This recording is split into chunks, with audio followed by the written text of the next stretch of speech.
Imagine que ton silence ne soit pas seulement l'absence de mots, mais un écho constant qui résonne dans son esprit, l'obligeant à affronter ce qu'il n'a jamais voulu voir. Chaque jour sans toi devient un miroir inconfortable qui lui rappelle ce qu'il avait et qu'il n'a pas su valoriser. Ce n'est pas de l'indifférence, mais une présence invisible qui l'accompagne même dans sa solitude. Et tandis qu'il tente de combler ce vide avec des distractions, des conversations ou de nouvelles rencontres, le manque s'agrandit. Parce que ce n'est pas n'importe quel silence, c'est le tien. Celui qui autrefois calmait ses tempêtes et donnait un sens à ses journées. Désormais transformé en mur infranchissable, il expose avec cruauté le prix de ses décisions. Et le plus puissant, c'est que pendant qu'il lutte contre cet écho, toi, tu te fortifies, tu te reconstruis, tu avances. Tu deviens plus inatteignable, plus énigmatique et impossible à oublier. Voilà pourquoi ton silence peut être l'impact le plus profond que quelqu'un puisse recevoir. Avant de continuer, prends un instant et écris en commentaire. Mon silence a de la valeur. Fais-le comme un engagement envers toi-même. C'est le premier pas vers ta meilleure version. Première vérité, ton renouveau silencieux dépasse toute chute bruyante. Quand quelqu'un croit que tu vas t'effondrer, mais qu'il te voit te relever dans le silence, sa perception change complètement. Le stoïcisme enseigne que la véritable force n'a pas besoin de se proclamer. La maîtrise de soi vaut plus que n'importe quel discours ou justification. Ton silence devient un terrain fertile pour ta transformation. Quand tu refuses de dramatiser, de publier des allusions ou de chercher des témoins à ta douleur, tu reprends le contrôle de ton récit. L'autre, qui s'attendait peut-être à ce que tu quémandes des explications, reste face à un vide qu'il ne sait pas combler. Et ce vide, c'est ta force. Il se demande, comment est-il possible que tu restes debout? Pourquoi n'agis-tu pas comme tout le monde l'aurait attendu? Cette énigme devient ton allié, car elle brise l'histoire qu'il s'était inventée à ton sujet. Chaque jour passé sans rompre ton silence est une pierre ajoutée à la construction de ta nouvelle version. Au lieu de gaspiller ton énergie en confrontation, tu l'investis dans des habitudes qui te renforcent. Faire du sport, apprendre, t'améliorer, cultiver ton entourage. Et ce progrès silencieux est impossible à ignorer. Les vrais changements ne se crient pas. Ils se voient, ils se ressentent, même de loin. La clé, c'est de transformer la douleur initiale en moteur. Le rejet ou la déception deviennent des combustibles puissants. Si tu décides de les utiliser non pour te plaindre, mais pour nourrir ta discipline. Chaque fois que tu ressens la tentation d'écrire ou de provoquer une réaction, souviens-toi, ce qui a le plus de poids, ce n'est pas ce que tu dis, mais ce que tu es capable de construire dans le silence. Ce contrôle de soi non seulement te fortifie, mais il attire. Parce qu'il révèle une personne indépendante, qui n'a pas besoin de validation extérieure pour se sentir complète. Ne cherche pas à tout prouver immédiatement. Le vrai changement ne se voit pas en 2 jours, il se forge dans la constance. Pendant que l'autre croit encore être au centre de ton attention, en réalité, tu écris un nouveau chapitre où ton bien-être devient le personnage principal. Et quand il se rend compte qu'il n'est plus au centre de ton univers, son regard change, même s'il ne l'avoue jamais. Avant de continuer, si tu n'es pas encore abonné à ma chaîne YouTube, je t'invite à le faire dès maintenant. En t'abonnant, tu seras informé de toutes mes nouvelles vidéos, ce qui te permettra de ne rien manquer de contenu précieux. Rester en silence ne veut pas dire rester immobile.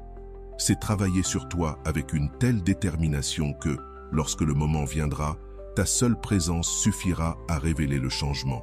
Reconstruis-toi sans bruit et ta transformation sera authentique, car elle naîtra de ton engagement envers toi-même et non du besoin d'impressionner quelqu'un.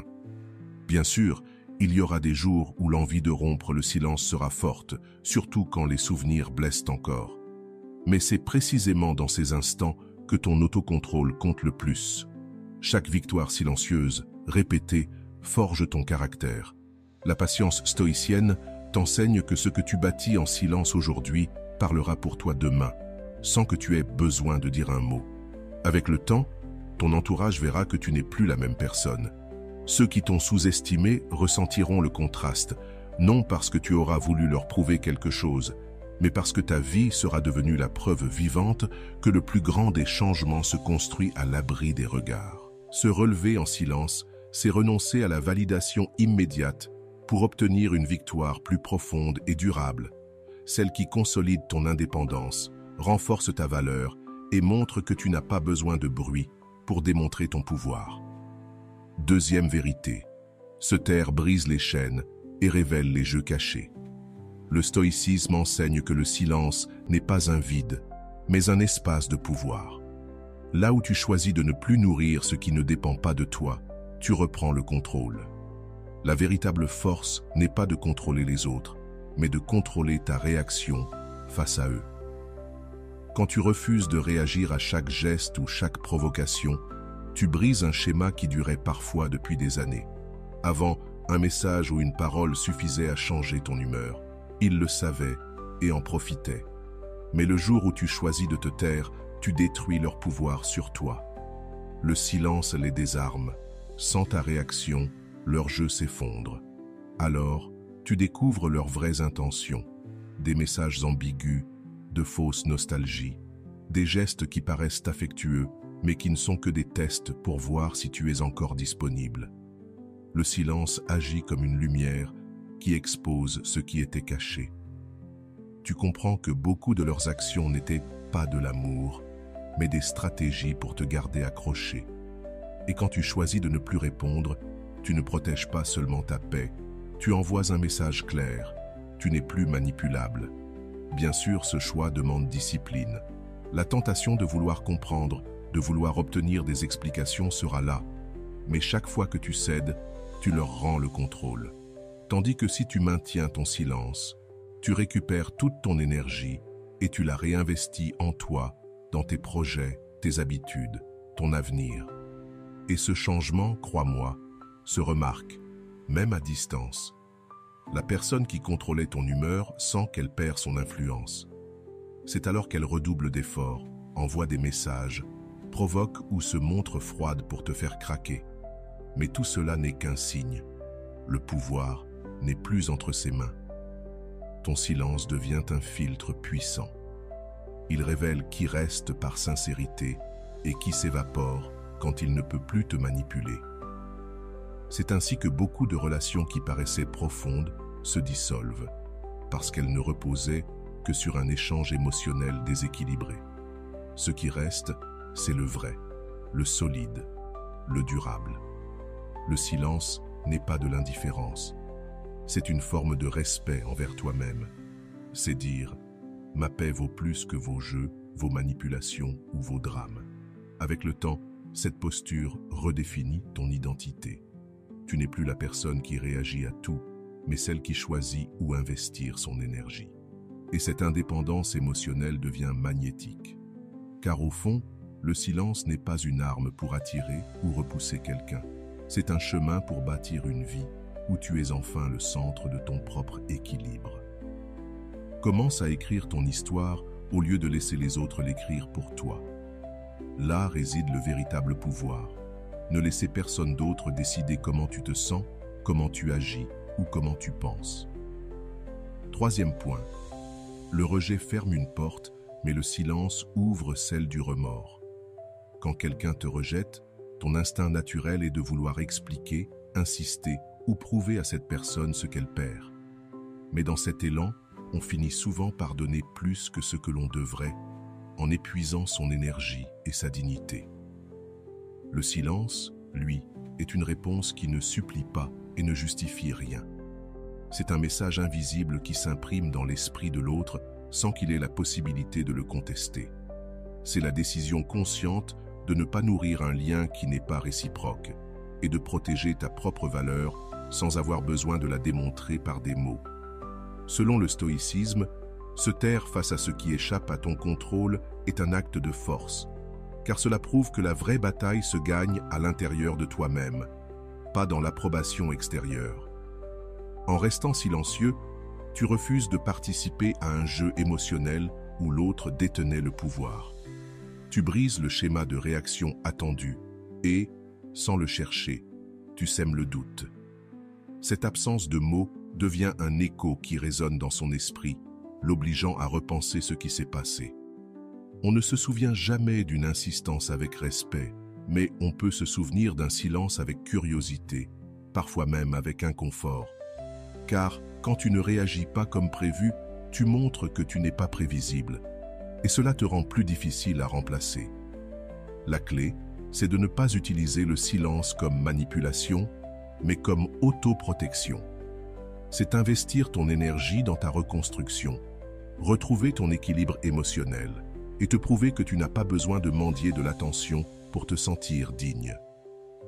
Le silence devient alors un bouclier qui filtre ce qui entre dans ta vie et ce qui reste dehors. Celui qui t'apprécie vraiment n'a pas besoin que tu le poursuives pour voir ta valeur. Il le saura même en ton absence. Et s'il ne le voit pas, c'est un signal clair que ton temps et ton énergie doivent être investis ailleurs. Appliquer ce principe, c'est faire des choix conscients après un rejet. Il ne s'agit pas de disparaître avec rancune, mais de te retirer dans le calme et avec un recentrage sur toi-même. Cela implique de couper les contacts inutiles, d'arrêter de surveiller ce que fait cette personne et de tourner ton attention vers des activités qui te renforcent.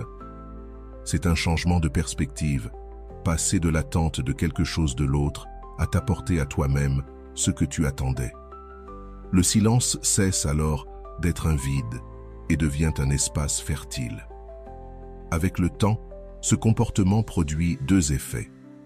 Le premier en toi. Tu réalises que ta paix n'est pas liée aux décisions des autres et tu apprends à être plus sélectif avec ceux que tu laisses entrer dans ta vie. Le second, en l'autre, ton silence devient une présence invisible qui rappelle ton absence. Et cette absence vaut souvent plus que n'importe quelle parole. Pas parce que tu cherches une revanche, mais parce que ta vie continue et cela provoque inévitablement une comparaison. Le plus difficile est de maintenir ce silence quand la douleur brûle encore. C'est pourquoi il est essentiel de remplir cet espace par des actions qui construisent et non par des pensées qui détruisent. Investis dans ton bien-être physique, renforce ton cercle social, consacre du temps à tes projets personnels et à tout ce qui te donne du sens. Plus ta vie est riche et épanouie, moins tu ressentiras le besoin de rompre ce silence pour obtenir des miettes d'attention. Et si un jour cette personne revient, ce ne sera pas à cause de ce que tu as dit, mais à cause de ce que tu n'as pas eu besoin de dire. Le rejet ne définit pas ta valeur, mais ta réaction. Oui, le silence est une réponse qui ne cherche pas à convaincre, mais à préserver. C'est une déclaration silencieuse. Ton temps, ton énergie et ta paix sont trop précieux pour être gaspillés à convaincre quelqu'un qui ne le voit pas. Et dans cet acte de retrait discret, commence le vrai chemin de ta guérison. Peut-être même, sans que tu le veuilles, laisses-tu la porte ouverte pour que le remords vienne s'installer dans la conscience de celui ou celle qui t'a laissé partir. Quatrième point. Personne ne peut occuper la place que tu as eue. Le stoïcisme enseigne que ce qui est authentique ne peut pas être remplacé par quelque chose de superficiel, car la véritable valeur ne se mesure pas à la vitesse à laquelle on essaie de combler ton absence. Rappelle-toi ceci en 30 mots. Ce qui est authentique reste en mémoire, même si d'autres essaient de le recouvrir par ce qui est immédiat. Quand une personne te remplace trop vite, comprends que cela ne concerne pas ta valeur, mais son incapacité à affronter le vide laissé. Ce remplacement agit comme un pansement posé à la hâte. Il cache la blessure en surface, mais à l'intérieur, elle reste ouverte. Ce que tu offrais n'était pas une série de gestes ou de routines, mais une profondeur émotionnelle qu'on ne peut pas imiter facilement. Cette connexion, avec son histoire et ses nuances, ne s'efface pas avec la présence de quelqu'un de nouveau. Souvent, celui qui court vers une substitution immédiate cherche simplement à fuir le silence, les souvenirs ou l'inconfort d'affronter sa propre responsabilité dans la perte. Mais tôt ou tard, ce bruit extérieur s'éteint, et quand il s'éteint, les comparaisons deviennent inévitables. Pas parce que tu les provoques, mais parce que ce qui est authentique laisse une empreinte différente, qu'aucune relation superficielle ne peut effacer. C'est là que ton attitude devient cruciale. L'erreur serait de te comparer, de te demander si cette nouvelle personne est mieux que toi, ou si elle offre ce que tu n'as pas donné. L'approche stoïcienne te rappelle de ne pas te mesurer à l'extérieur, car l'extérieur n'est pas sous ton contrôle. Ta valeur ne diminue pas parce que quelqu'un occupe ta place momentanément. Elle se confirme, au contraire, par le fait que pour t'oublier, un remplacement a été nécessaire. Cela seul suffit à prouver que ta présence comptait. Évite la comparaison, protège ton esprit.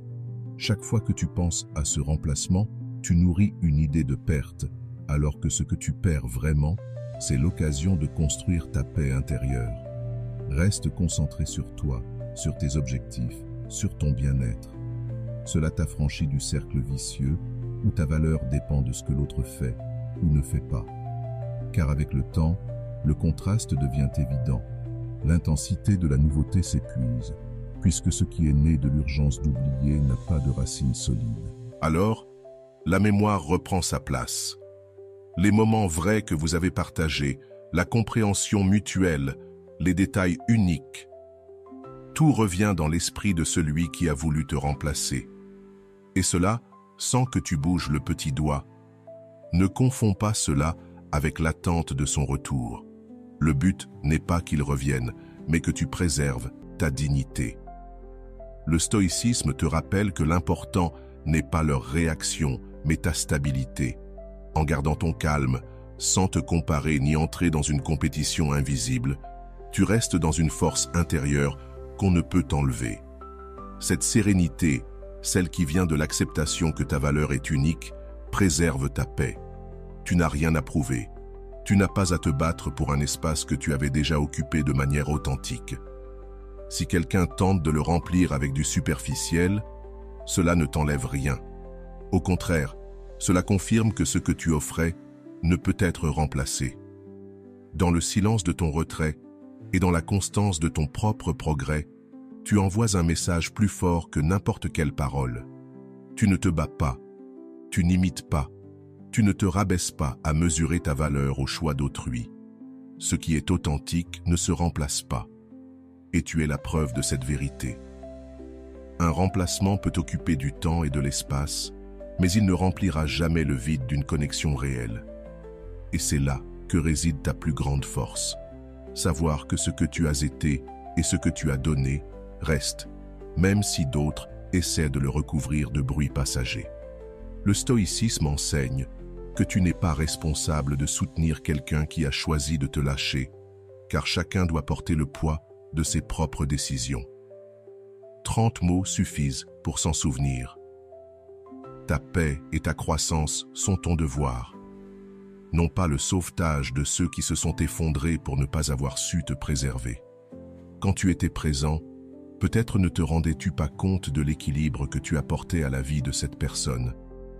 Tu étais un point d'appui, une référence émotionnelle, un centre stable auquel elle pouvait s'accrocher. Tes paroles calmaient, tes gestes organisaient et ta seule présence mettait de l'ordre dans son chaos. Mais lorsque tu choisis de te retirer pour prendre soin de toi, les fissures que tu recouvrais de ton énergie deviennent visibles. Ce qui paraissait solide commence à se briser. Et ce n'est pas parce que tu as causé un mal, mais simplement parce que ton soutien n'est plus là pour masquer tes faiblesses. Ce dérèglement n'est pas une vengeance, c'est la conséquence naturelle d'un déséquilibre qui existait bien avant ton départ. Tu ne l'as pas créé, tu le portais seulement. Dès que tu décides de ne plus porter ce poids qui ne t'appartient pas, la structure révèle son véritable état. Voir cela peut provoquer des émotions mêlées, soulagement d'être libéré, mais aussi malaise ou culpabilité face à sa chute. C'est là que la clarté d'esprit devient essentielle.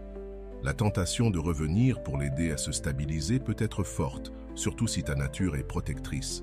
Mais se réengager, c'est reprendre un rôle que tu ne veux plus jouer. Le stoïcisme te rappelle que tu ne peux pas contrôler les actions des autres, seulement les tiennes. Si tu as choisi de prioriser ton bien-être, tout ce qui contredit cette décision t'éloigne de ton propre progrès. Rester concentré sur toi n'est pas de l'égoïsme, mais de la responsabilité personnelle. Lorsque tu prends en charge les problèmes émotionnels de quelqu'un qui n'a pas su protéger le lien que vous aviez, tu retardes son apprentissage.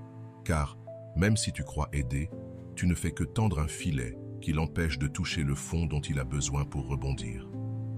En le protégeant des conséquences de ses choix, tu le prives de l'expérience qui pourrait le transformer. La pitié peut brouiller tes perceptions. Tu peux croire que ton aide est nécessaire pour qu'il avance. Mais si tu analyses avec lucidité, tu verras que ta présence ne résout pas ses problèmes à la racine. Elle ne fait que anesthésier les conséquences de ses décisions. Et une vie anesthésiée se reconstruit rarement sur du solide. La culpabilité, elle, est une illusion. Elle naît de l'idée que tu avais plus de pouvoir que tu n'en avais réellement. Tu n'es pas l'architecte de sa vie. Au mieux, tu n'as été qu'un soutien temporaire. Mais la construction et l'entretien de sa stabilité lui appartiennent entièrement. Comprendre cela est libérateur, car tu poses enfin la charge qui n'aurait jamais dû être la tienne. Continuer d'avancer, pendant que l'autre affronte son effondrement, ne fait pas de toi quelqu'un d'insensible. Cela prouve simplement que tu restes fidèle à ta décision de ne pas revenir vers ce qui t'a épuisé. Cela signifie que tu choisis ta paix plutôt que le drame, ton évolution plutôt que les vieux schémas. Et même si, de l'extérieur, cela ressemble à de la froideur, en réalité, c'est un acte de respect envers soi-même et envers le processus que l'autre doit traverser. Avec le temps, cette posture forge une vérité inébranlable. Tu n'es le sauveur de personne et ta valeur ne dépend pas de la capacité à porter la vie des autres au détriment de la tienne.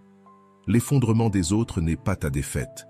C'est la preuve visible que ton rôle n'était que temporaire et que ton énergie est désormais investie là où elle compte vraiment, en toi. Le stoïcisme enseigne aussi que leur remords n'est pas ta responsabilité à réparer. Ce n'est pas ton devoir de guérir celui qui a choisi de s'éloigner, car la vraie valeur de ta présence se mesure souvent dans ton absence. 30 mots suffisent pour s'en souvenir. Tu n'es pas responsable de soigner celui qui a brisé ce que vous aviez construit. Son repentir est une leçon qu'il doit apprendre seul. Lorsqu'une personne commence à sentir le poids de ce qu'elle a perdu, elle cherche souvent du réconfort là même où elle avait tourné le dos. Cela peut prendre la forme de messages nostalgiques, de gestes de tendresse ou de promesses de changement. Mais attention, ce qu'elle ressent n'est pas forcément une transformation. C'est bien souvent seulement de l'inconfort face au vide. Intervenir pour soulager ce malaise ne fait que te voler ton énergie et interrompre le processus qui pourrait la mener à un véritable apprentissage. Si tu la sauves, tu lui rends la facilité qu'elle avait avec toi et tu l'empêches de faire face à ses propres choix. Ce vide qu'elle affronte aujourd'hui n'est pas son ennemi, mais son maître. C'est ce qui peut lui permettre d'évoluer. Ton absence devient alors un miroir inconfortable qui reflète ce qu'elle ne voyait pas auparavant. Si tu combles ce vide trop vite en revenant, elle oubliera rapidement pourquoi elle ressentait ce manque. Mais si tu maintiens la distance, tu laisses la leçon s'enraciner profondément. Et seule cette profondeur peut provoquer un véritable changement. Cela ne signifie pas que tu dois agir avec rancune ou indifférence froide. Il s'agit simplement de préserver ton espace émotionnel et de te rappeler que ta dignité passe avant toute envie d'arranger ce qui ne dépend pas de toi. Très souvent, ce désir de sauver l'autre vient plus de ton besoin d'éteindre ton propre malaise que d'un amour véritable. Le stoïcisme est clair. Tu ne contrôles pas les actes des autres, mais seulement ta manière d'y répondre. Et répondre avec fermeté et distance peut être un acte d'amour de soi plus puissant que n'importe quelle réconciliation précipitée. Les signes de remords peuvent troubler. Un message affectueux, un appel inattendu, une référence aux bons souvenirs. Tout cela peut réveiller des émotions contradictoires, mais là encore, la lucidité est ta meilleure alliée. La nostalgie n'est pas une preuve de changement, c'est juste une émotion passagère. Le vrai changement s'exprime par des actes répétés dans le temps, pas par des élans soudains dictés par la solitude. Quand tu décides de ne pas soulager le repentir de l'autre, tu te libères d'un fardeau invisible. Celui de te croire responsable de son bien-être émotionnel alors qu'il n'a pas pris soin du tien. Tu ne te définis plus par ce que tu arrives à soutenir chez les autres, mais par ta capacité à te soutenir toi-même. Cette indépendance émotionnelle te renforce et trace des limites claires entre relations saines et liens toxiques. Bien sûr, il y aura des moments où cette décision semblera dure. Tu pourrais croire que ne pas répondre, c'est perdre une dernière chance de sauver quelque chose de précieux.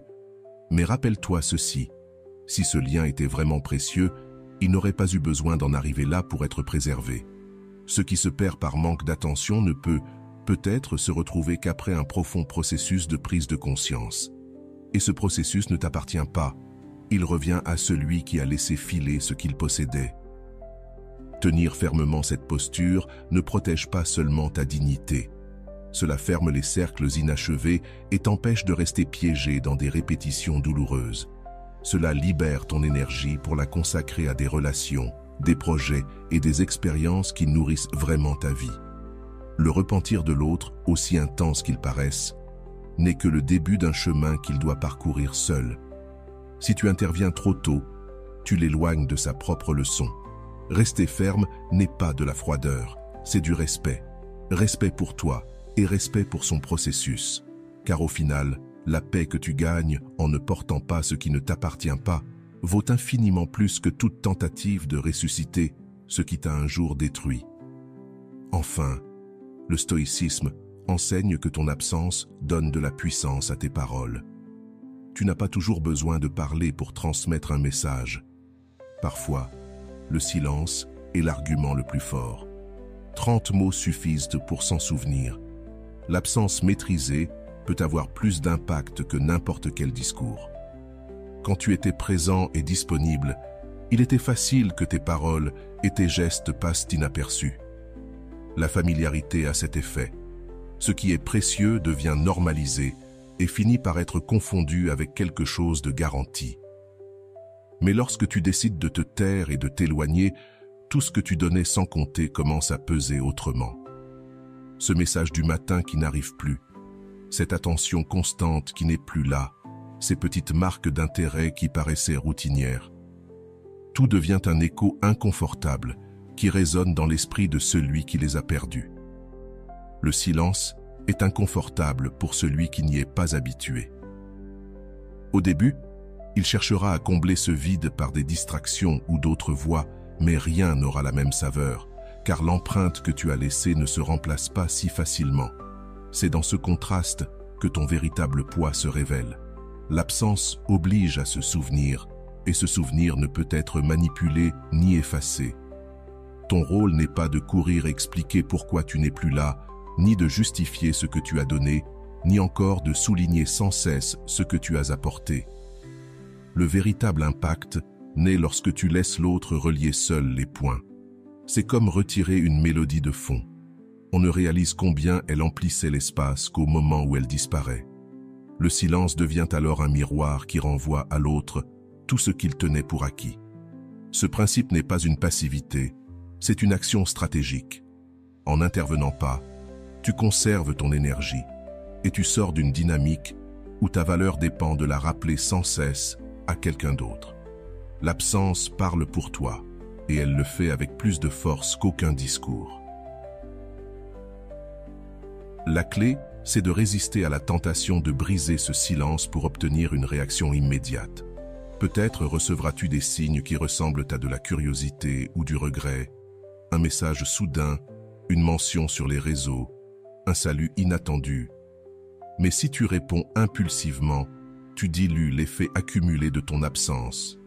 Ici, la patience est fondamentale. Le véritable impact ne se mesure pas en heures ni en jours, mais dans la profondeur du vide que tu laisses. Ce silence soutenu te profite aussi. Puisque tu ne dépenses plus ton énergie à démontrer ta valeur, tu peux l'investir dans ton propre renforcement. Tu te recentres sur ton évolution personnelle, tes objectifs, ton bien-être physique et émotionnel. Le contraste entre la personne que tu étais dans une relation de contact constant et celle que tu deviens dans l'absence parle plus fort que tout. Celui qui te sous-estimait commence à rejouer dans son esprit, encore et encore, chacun de tes gestes. Ce café partagé, cet appel de soutien dans les moments difficiles, cette façon d'être là sans rien demander. Tout prend un poids différent une fois que ce n'est plus accessible. Cette expérience peut réveiller du regret ou le désir de te retrouver, mais ce n'est pas quelque chose que tu dois précipiter. Le silence n'est pas une provocation. C'est une chance offerte à l'autre de voir clairement ce qu'il n'avait jamais vu quand tu étais présent. Et dans le fond, ce processus redéfinit aussi ta propre valeur. Tu comprends que tu n'as pas besoin d'insister pour être important et que le respect véritable se construit quand tu refuses de mendier de l'attention. Tu récupères ton énergie, car tu ne l'emploies plus à soutenir des conversations unilatérales, mais à nourrir ta vie et tes projets. Quand tu te tais, l'autre finit par entendre, non pas parce que tu veux qu'il le fasse, mais parce que le vide que tu laisses parle pour toi. À ce moment-là, ton absence devient ta voix la plus puissante, une voix qu'on ne peut interrompre, contredire ni ignorer. Et n'oublie pas, c'est toi qui décides quand mettre un terme, pas eux. Le stoïcisme enseigne que le pouvoir de fermer un cycle ne se donne pas, il s'exerce. Ta paix ne dépend pas d'un mot final prononcé par quelqu'un d'autre, mais de ta propre décision de lâcher prise et d'avancer. Beaucoup croient avoir besoin d'une dernière conversation, d'un message d'excuse ou d'une explication détaillée pour tourner la page.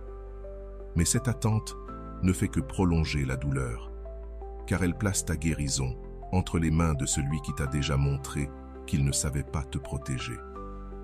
Le véritable pouvoir réside dans le choix d'une clôture intérieure, silencieuse. Choisir ton propre mot de fin, c'est reconnaître que tu as déjà toutes les informations nécessaires pour décider que cette histoire ne t'apporte plus rien. Le stoïcisme t'invite à te poser une question essentielle. Veux-tu vraiment comprendre ce qui s'est passé, ou cherches-tu une raison de rester un peu plus? Le silence devient alors une déclaration d'indépendance. Cela ne veut pas dire que ça ne fait pas mal, mais c'est précisément dans cette douleur assumée que naît la force. Tu n'attends plus de validation extérieure. Tu comprends que le respect, la clarté et la paix, tu peux te les offrir toi-même. En fermant ce chapitre par toi-même, tu reprends le contrôle de ton processus de guérison.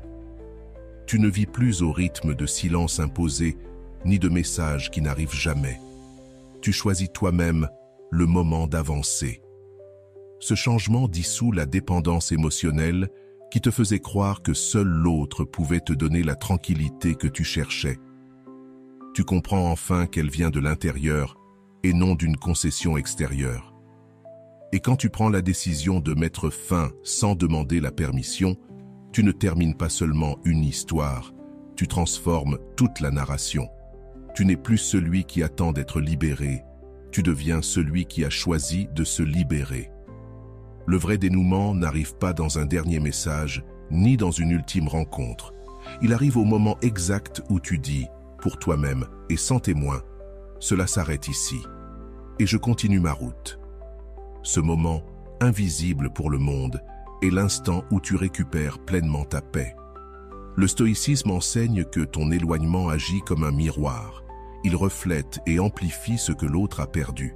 Ce qui n'était pas apprécié en ta présence prend une valeur démesurée une fois que ce n'est plus là. Et ce contraste parle plus fort que n'importe quel reproche. Arrête d'être toujours disponible. L'esprit humain fonctionne ainsi. Il s'habitue vite à ce qui est constant et finit par le donner pour acquis.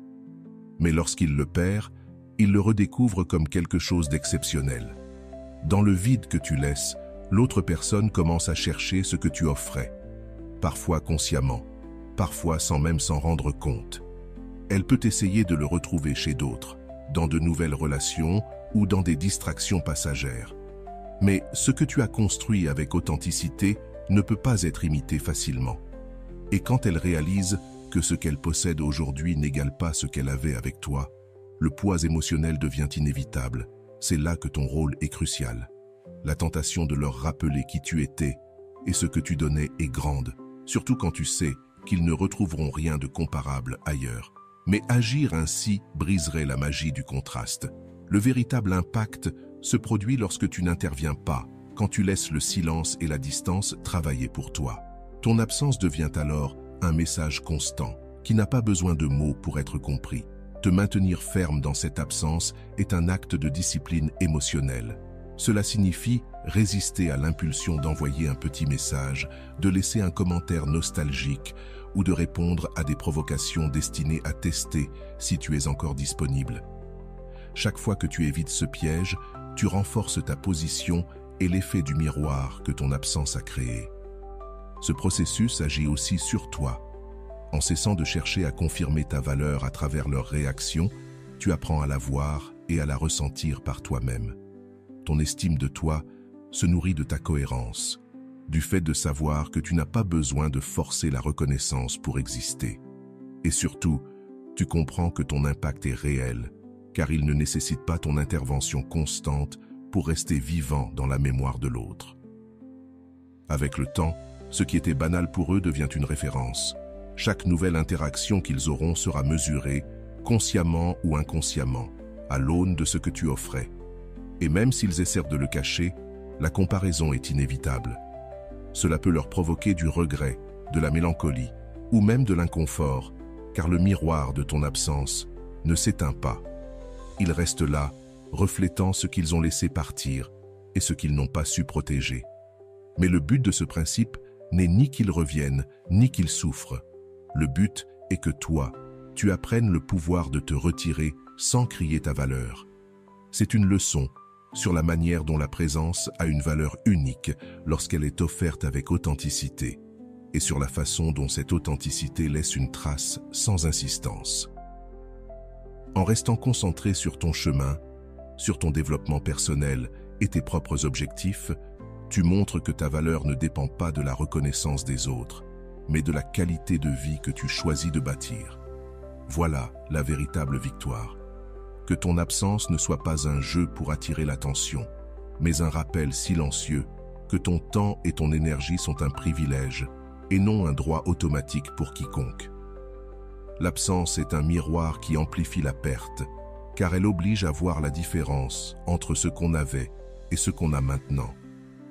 Et ce reflet, même s'il est inconfortable pour l'autre, est ta plus grande preuve. Tu n'as pas besoin de rappel constant pour que ta valeur demeure. Ton identité s'épanouit loin de l'approbation extérieure. Le stoïcisme enseigne que la véritable liberté commence lorsque tu n'as plus besoin que quiconque valide ce que tu es ou ce que tu fais. Ton estime ne dépend pas du regard extérieur, mais de ta capacité à rester fidèle à toi-même, même dans le silence. Quand tu te retires sans explication, tu brises une habitude trop fréquente, agir en fonction de ce que les autres vont penser. Tout à coup, il n'y a plus d'applaudissements à poursuivre, plus d'approbation à conquérir. Tu te retrouves face à toi-même, sans ce miroir déformé qu'est l'opinion des autres. Au début, cela peut sembler étrange, car la reconnaissance extérieure agit comme une douce drogue. Elle motive, elle pousse, et sans t'en rendre compte, elle t'asservit. Mais en l'éliminant brusquement, tu t'offres la chance de découvrir si tes décisions sont vraiment les tiennes ou si elles n'étaient que des réponses au jugement d'autrui. Dans ce silence, chaque choix devient plus conscient. Tu n'agis plus pour l'apparence, ni pour obtenir une réaction, mais parce que tu y crois, parce que cela correspond à tes valeurs et s'aligne à tes principes. C'est là que naît l'autonomie, dans la capacité de suivre ton chemin, même quand personne ne regarde. Cela révèle aussi des dépendances cachées. Peut-être avais-tu besoin de raconter ce que tu faisais pour confirmer que tu étais sur la bonne voie. Aujourd'hui, en ne le partageant pas, tu découvres si tu fais vraiment confiance à ton propre jugement. Le silence est un filtre. Si tes actions perdent leur sens sans validation, c'est le signe qu'elles ne sont pas encore enracinées dans ta conviction personnelle. Appliquer ce principe exige une honnêteté brutale avec toi-même. Avant de prendre une décision, demande-toi: est-ce que je le ferais de la même façon si personne ne le savait? Est-ce que je suivrais ce plan si je n'en tirais aucun compliment? Si la réponse est oui, alors tu agis depuis ton centre. Si c'est non, alors le silence est une occasion de te recentrer et de t'interroger. Cherches-tu l'approbation ou la cohérence? Rester fidèle à tes principes sans attendre d'applaudissements ne signifie pas te fermer au monde, mais te libérer du poids des attentes des autres. C'est comprendre que la valeur de ce que tu fais réside dans l'action elle-même. et non dans la réaction qu'elle suscite. Cette vision transforme la façon dont tu travailles, dont tu te lies aux autres, et même la manière dont tu affrontes les épreuves. Tu n'agis plus pour prouver, mais pour grandir. De cette indépendance émotionnelle naît une profondeur immense. Tu n'as plus besoin d'annoncer tes réussites pour qu'elles aient du sens, ni de justifier tes choix pour qu'ils soient valables. Tu avances avec la sérénité de savoir que ta boussole intérieure suffit, et cela t'accorde un pouvoir immense, celui de prendre des risques, de changer de direction ou de rester ferme sans craindre le jugement extérieur. Avec le temps, cette manière d'agir devient un filtre naturel pour tes relations. Ceux qui t'apprécient vraiment le font non pas pour ce que tu montres, mais pour ce que tu es, même quand personne ne te regarde. Et ceux qui n'étaient là que pour le spectacle disparaissent, faute de trouver ce qu'ils cherchaient. Le silence, loin de t'isoler, te reconnecte à toi-même. Il t'oblige à t'écouter davantage et à écouter moins le bruit du monde. Tu apprends à faire confiance à ton jugement, à maintenir tes choix, même s'ils ne sont pas populaires. Voilà l'essence de la liberté personnelle. Agir sans dépendre d'une permission invisible que tu n'as jamais eu besoin de demander. Et quand tu y parviens, l'approbation des autres cesse d'être une condition pour devenir un simple bonus. Alors, chaque pas que tu fais devient plus solide, plus vrai, plus authentique, car tu sais désormais que la force pour avancer n'a jamais été dans les applaudissements, mais dans la conviction silencieuse que tu fais ce qui est juste, même si personne ne le voit. Si tu es arrivé jusqu'ici, permets-moi de te remercier profondément pour ton temps et ton attention consacrée à cette vidéo. Avant de partir, abonne-toi à la chaîne si ce n'est pas encore fait. Je te laisse ici 2 vidéos qui pourraient t'intéresser. Prends soin de toi et à bientôt.